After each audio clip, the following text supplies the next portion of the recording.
que vem seguindo junto com ele, e aí eles chegam no Brasil.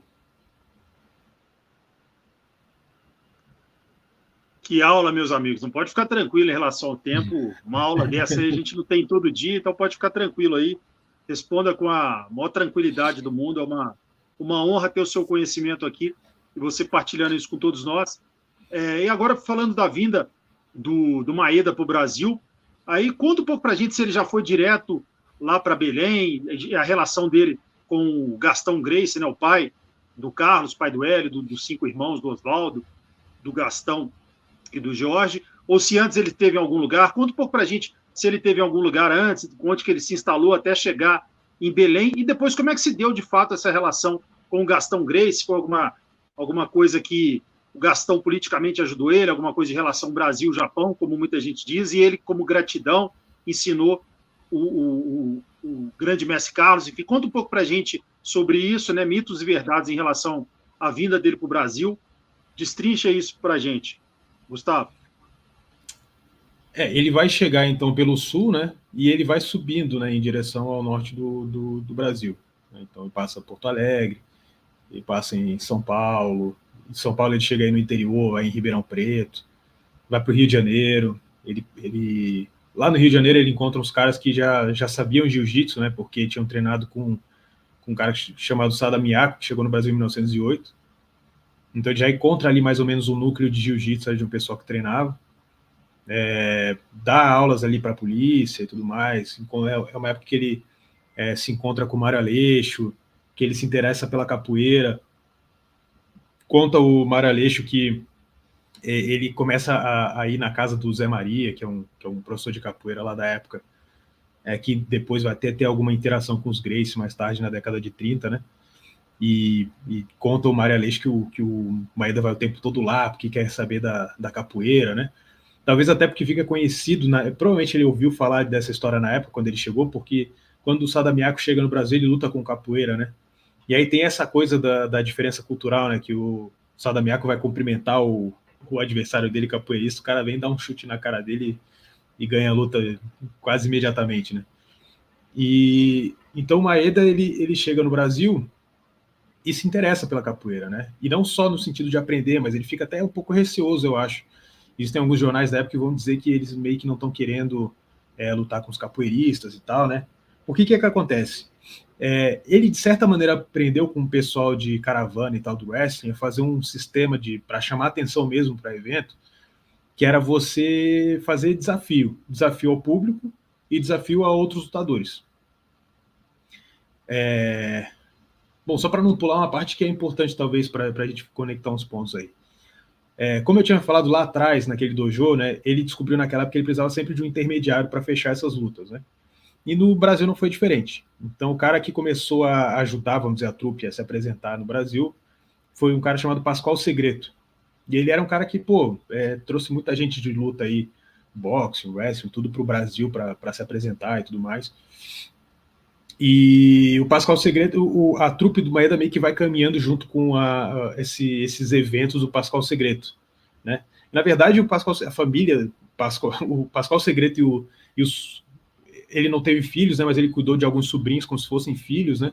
E, na verdade, essa história, ela basicamente dita a história do judô até 1970 quase, porque o Pascoal Segredo sobrinho, ele se tornou, que era um sobrinho dele que foi praticamente criado como filho, ele depois vira o presidente da Confederação Brasileira de Pugilismo, que a partir de 1941 controlava todos os esportes de luta no Brasil, fosse jiu-jitsu, judô, boxe, wrestling, qualquer coisa, né? E aí depois o Pascoal Segredo sobrinho lá na frente vai ser a partir de 54 o primeiro campeonato brasileiro de judô, e a partir de tudo é um cara que vai controlar muita coisa do judô, né? Então desde o Maeda até criação da Confederação Brasileira de Judô, essa família aí tá por trás de muita coisa, né? Isso aí é outra história, né? Mas o Maeda, o Pascoal Segredo vira meio que um intermediário do Maeda para fazer essas lutas no Brasil.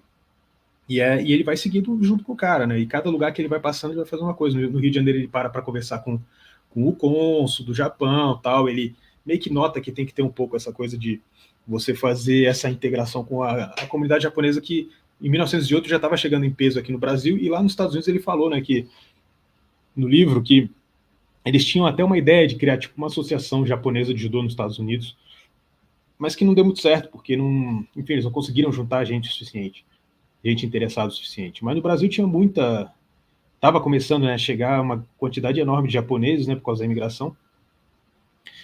E ele começa a subir, cada lugar que ele vai se apresentando, né, ele vai, vamos dizer, ficando mais conhecido, né. Em Pernambuco ali a gente já tem uma notícia ali de um cara que tornou-se aluno do Maeda, né, que foi o Bianor. O Bianor é um cara que ele tinha um ginásio, se não me engano chamava Ginásio Brasileiro, uma coisa assim, que era uma sala que ele tinha de exercício físico, tá? Um cara que já praticava exercício físico. Muitas vezes esse pessoal do jiu-jitsu gostava de encontrar esses caras que já eram relativamente bem preparados na luta, né? Porque era gente que já sabia muita coisa, então eles conseguiam preparar relativamente rápido o cara para, às vezes, até dar aula, né? O Bianor, inclusive, faz parte das apresentações e tal. Mas, lembrei, o que eu tinha parado de falar é que a forma que eles usavam para chamar a atenção era essa. Eles botavam na frente do teatro, assim, ou de onde quer que seja que eles iam se apresentar, um anúncio dizendo, se você... Eram duas possibilidades. Uma era você ser um lutador que vencesse o Maeda, tá? Se você vencer lá o desafio, se você for um lutador mesmo e vencer, você ganha uma grana. Não vou lembrar agora o valor exato. A outra possibilidade era você ser um completo amador da plateia, lutar com o Maeda e sobreviver ele a 15 minutos. Então existiam essas duas estruturas de divulgação, né? E eles iam fazendo isso por tudo que é lugar. Inclusive tinha gente amador que já se inscrevia no dia anterior querendo lutar com ele no dia seguinte. E como é que funcionava essa estrutura? Eles já montavam alguma luta, algum evento principal, né? Às vezes era até o Maeda que ia lutar. Só que o Maeda fazia esses desafios antes. Se por acaso o Maeda se machucasse, por qualquer motivo, torceu o tornozelo, o que quer que seja, eles iam lá e mudavam a luta principal, que era a última parte do evento. Então, o evento, primeiro eles faziam uma apresentação sobre eles, chamavam o pessoal que ia fazer o desafio para fazer o desafio com eles. Depois eles faziam uma apresentação da série de defesa pessoal. Cara, se você pegar o livro do grande mestre Hélio Gracie com o Orion, cara, e pegar o índice das categorias de técnicas, pegar a apresentação de demonstração a ordem de apresentação de defesa pessoal do Maeda, cara, é muito parecido. A divisão das técnicas é muito parecida. E aí eles faziam essa apresentação de demonstração de defesa pessoal, depois eles falavam sobre as regras do judô, do jiu-jitsu, enfim. E aí tinha o evento principal. Aí podia ser o Satake contra o Maeda, podia ser o Okura contra um outro, enfim. Aí geralmente uma luta entre os japoneses. No Brasil a gente já vê uma mudança interessante, porque lá nos Estados Unidos, lá quando ele botou aquele anúncio naquele parque lá japonês, a regra que ele botava para o desafio era muito parecida com a da Kodokan ainda, né? Primeiro que as aulas dele nos Estados Unidos eram aulas de judô, aulas de judô puro e simples. E no desafio a regra era muito próxima do judô. Então, se você arremessar o adversário com os dois, a parte de trás dos dois ombros no chão, com as costas no chão, vale ponto. Se você segurar o cara no chão, vale ponto. Se você pegar numa chave, articular no estrangulamento, o cara tem que bater para poder valer, né, e tal. Quando ele chega no Brasil, já mudou a regra que ele apresenta. Então, uma diferença grande é a primeira apresentação dele. Nos Estados Unidos, quando a primeira vez que ele sai do Japão, ele começa fazendo apresentações de judô. Então, até a ordem da apresentação deles era Nage no Kata, depois Koshiki no Kata, depois Taiso no Kata, depois Kime no Kata. Judô, apresentação de judô. Depois o Kemi e tal, apresentação de judô normal. Então, no Brasil, eles faziam uma apresentação de defesa pessoal, e defesa pessoal para contextos ocidentais, e faziam essas lutas de desafio em regras que já não tinham mais a pontuação nem por segurar o cara no chão e nem por derrubar. Então, para você vencer, você tinha que basicamente finalizar o seu adversário. Então, muito provavelmente ele chegou a essa equação por causa dessas lutas todas que ele teve, né, ao redor do mundo. E tinha um outro detalhe, né? O lutador profissional que fosse lutar contra ele nesse desafio teria que vencer para poder ganhar o dinheiro, né? Então, quando ele bota mais formas de vitória, tem mais chance do cara vencer ele. Porque a obrigação do Maeda não era vencer a luta, era só não perder, quanto o profissional. Já quando ele lutava contra um amador, Ele tinha 15 minutos para vencer o cara. E qual era a melhor forma dele vencer, sem que houvesse sombra de dúvidas de quem venceu a luta? Era ele finalizar o amador. Não tem como, mesmo que você não saiba muita coisa de luta, se alguém te pegar numa chave e o cara dar um berro lá, o cara desistir e tal, você entende o que aconteceu, né? Assim como se derrubar também, né? Às vezes tem casos, né, naquela época, de derrubar o adversário e ele acabar desistindo, apagando, enfim. E aí ele vai chegar em Belém, se eu não me engano, ele vai chegar em Belém em início de 1916, eu acho. Por aí. Início de 1916, eu acho. E nessa época aí, o intermediário dele, para quando ele se fixa em Belém, tem uma época que ele chega em Belém, sai de Belém, volta para Belém, enfim. E tem algumas lutas ali que ele faz pela região ali norte do país, que aí já não é mais o Pascoal Segredo, que é esse intermediário dele para lutas, para os eventos ali, se eu não me engano. Ele começa a participar de eventos de um circo, American Circus, que era um circo que eu não lembro se era o único ou se era um dos proprietários, mas o Gastão Gracie era o proprietário desse circo, que fazia esses eventos assim, mais num estilo parecido com o do Pascoal Segredo. Inclusive, ele tinha alguns atletas ali que lutavam também, tipo o Alfredo Leconte, que chegou a lutar com o Maeda e tal. Então é nessa época aí, né, por toda a história que a gente conhece, que o Gastão Gracie vai conhecer o Maeda. O Maeda em Belém ele fica bem conhecido tal, e é um lugar que ele acaba resolvendo se fixar, né, em Belém do Pará. Ele dá aula no Paysandu, no Esporte Clube. É Esporte Clube ou Futebol Clube? Agora não sei.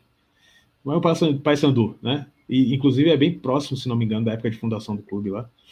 Ele começa a dar aula no Paysandu, ele começa a dar aula em outros lugares e tal. E ele fica em Belém, ele não fica direto até ele morrer, ele fica em Belém até 1921, ele fica lá. Em 1921 ele vai sair de novo do Brasil, né? É interessante que em 1921 a gente tem uma luta no jornal, que é a luta do Donato Pires dos Reis contra um Oscar Gracie, né? Então é muito provável que ali Oscar Gracie na verdade seja Carlos Gracie. Quem está acostumado a mexer com um jornal velho sabe que eles erram muito o nome das pessoas, assim, antigamente. Vou dar um exemplo para vocês. Recentemente eu estava olhando alguns jornais do primeiro campeonato brasileiro de judô, se não me engano. O vencedor na época foi Masayoshi Kawakami, japonês. Um dos jornais, eles chamam ele de Cavalcante. Então, se a gente não tomar um cuidado com essas coisas, eu acharia que é um brasileiro, se eu lesse só o jornal do Cavalcante, né? Então é assim, cara, muitas vezes eles erravam os nomes das pessoas. Uma das coisas que vai levar a crer, primeiro que é Oscar Gracie. Quem é Oscar Gracie que não fosse aluno do Maeda, né? É muito provável que fosse o Carlos Gracie. Ou algum outro irmão. Mas o adversário dele, né? Que é o Donato Pires, que depois que é um amigo do Carlos, que vai abrir uma vaga para ele de professor de jiu-jitsu em Minas, que é o cara que vai abrir com ele em 1930 a academia de jiu-jitsu no Rio de Janeiro, né? Um cara próximo dele. Depois eles brigam, mas era um cara que era próximo dele, que ele conheceu, né? No jiu-jitsu.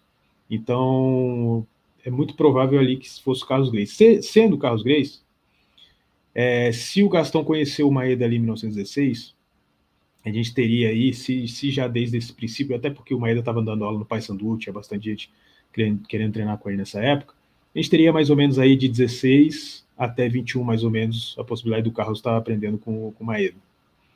Em 21, Maeda sai do Brasil, vai para disputar um mundial de jiu-jitsu. Eles chamam de mundial de jiu-jitsu, na época não existia mundial de verdade, né? Tinha um monte de mundial por aí, né? Mas ele vai para Cuba disputar um mundial de jiu-jitsu, que as matérias na época, principalmente as do Brasil, né? Dizem que ele venceu, mas 21 é quando todos esses membros da trupe do Maeda vão embora do Brasil, todos. Inclusive o Maeda sai em 21, mas ele volta em 22. Ele é o único que volta em 22. Então, o Okura, por exemplo, que era da trupe do Maeda, ele vai para o México. O Matsura vai para os Estados Unidos. O Matsura, que era da trupe do Maeda aqui no Brasil, ele é um dos fundadores da Associação de Faixas Pretas de Judô de Los Angeles, que é uma das associações que depois vai dar origem a uma das federações dos Estados Unidos, que vai, no final, se transformar na atual Federação de Judô dos Estados Unidos, né? Tem até foto dele com o Jigoro Kano, depois o Jigoro Kano foi lá para Los Angeles e tal, tem o Matsura lá com o Jigoro Kano. O Satake volta para o Japão, depois ele vai para o México, provavelmente ele vai encontrar com o Okura lá, porque no Japão as coisas não dão muito certo para ele vai para o México, depois ele vem para o Brasil de novo, daí depois ele volta para o Japão e ele acaba falecendo no Japão, o Satake. Mas o Maeda volta em 22, a última luta mesmo dele no Brasil, se não me engano, foi em 21, depois ele tem esse torneio em Cuba, e aí a partir de 22 ele para de lutar. Ele chega no final de 22 e a família Gracie vai, se não me engano, em 1922 vai para o Rio de Janeiro, né? Então ali, de certa maneira, separa ali, né, o Maeda e os irmãos Gracie ali, né? E aí o Maeda 22 ele, enfim, volta para Belém, tá morando lá, ele é um cara bem conectado com as pessoas da cidade e tal, conhece alguns personagens importantes ali da cidade. E alguns anos depois começa a surgir a possibilidade de um projeto de migração planejada para o Brasil, do governo, misturado com empresas japonesas e tal. E o Maeda, por ser um cara que conhece bem ali a região tal, acabam chegando o nome dele e chamam ele para esse projeto. Um projeto, o Maeda, como eu conheci o governador, o Dionísio Bentes, e o Dionísio Bentes já está numa coisa de doar umas partes boas de terra ali no Pará para grandes projetos. O Maeda faz a intermediação, né, com alguns os caras desse projeto lá do Japão e consegue essa possibilidade aí, essa intenção de doação de terras, uma porção boa de terras ali que vai virar a colônia de Tomé Sul. Acho que até tem outros pedaços de terra também nesse contrato. Só que tinha um detalhe, né? Para que essas terras fossem doadas, essas terras só podiam ser doadas para um brasileiro. Não podia, na época, né? Questão legal, não podia ter essas terras serem doadas para um estrangeiro.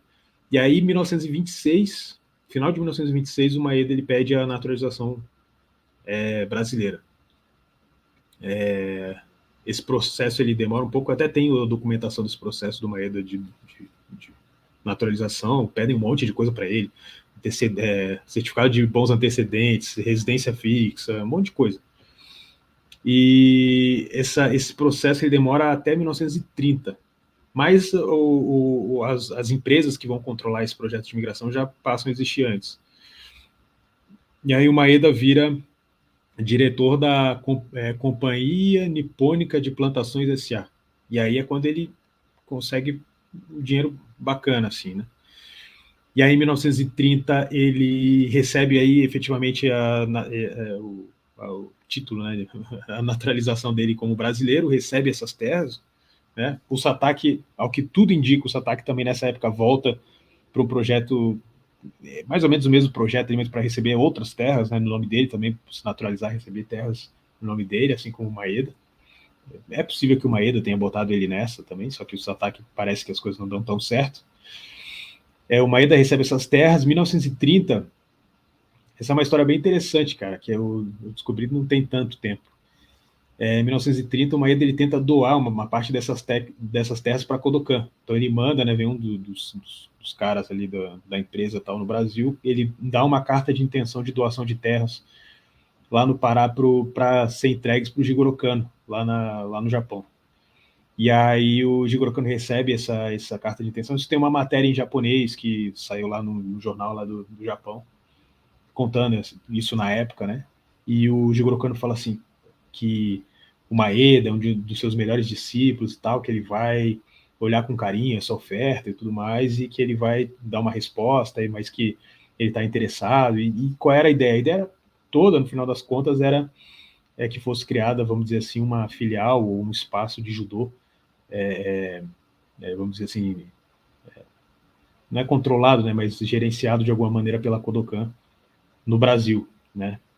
E ali em 29, mais ou menos, é porque a gente acabou não falando muito dos alunos dele, né, mas o principal aluno dele em Belém era o Jacinto Sampaio Ferro, que era o auxiliar dele, e inclusive quando ele viaja, né, acaba assumindo, né, a função de professor ali para ele. efetivamente, e 29 o Jacinto morre.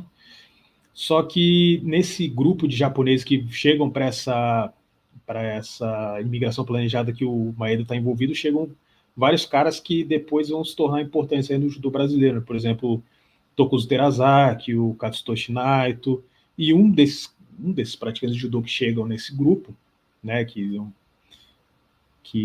vem de pessoas, vamos dizer, especializadas, alguns recém-formados e tudo mais. Um deles é o Takeo Yano. E aí o Takeo Yano busca o Maeda para pedir uma ajuda, o Maeda dá uma ajuda para ele, porque ele não... O Yano, ele chega no Brasil e ele não gosta daquilo de trabalhar com agricultura e tal, ele vê que não é muito a praia dele, ele conhece a história, fica conhecendo, ou já conhecia, enfim, a história do Maeda, procura o Maeda para o Maeda poder ajudar ele, né, a seguir essa carreira, né, que o Maeda tinha.